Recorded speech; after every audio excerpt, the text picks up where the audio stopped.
আসসালামু আলাইকুম ওয়া রাহমাতুল্লাহি ওয়া বারাকাতুহু। আজকে নগর সম্মেলন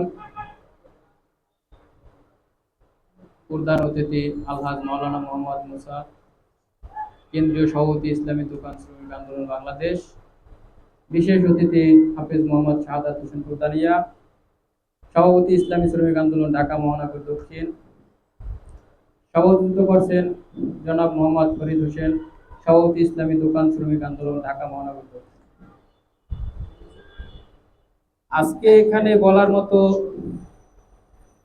কিছু নাই, তারপরে কিছু একটা বলি যে এখানে আমরা নগরের ইসলামী দোকান শ্রমিক আন্দোলনের ঢাকা মহানগর দক্ষিণের যে নতুন কমিটি হচ্ছে, এখানে যাদের নাম আছে বা থাকবে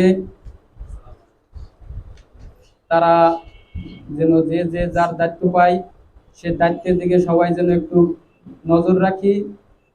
যদি নজর রাখি তাহলে আমরা আশা করি যে নগরের কমিটিটা আমরা মজবুত করতে পারবো এবং যার যার দায়িত্বের দিকে তাকাইয়া কাজ করলে আশা করা যায় যে আমাদের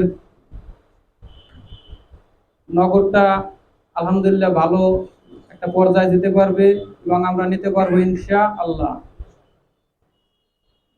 এবং যার যে দায়িত্ব এখানে দেওয়া হবে আল্লাহর উপরের দিকে তাকাই আল্লাহর কাছে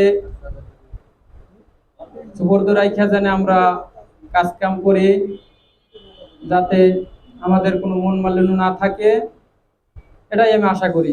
এই বলে আমার বক্তব্য রাখছি।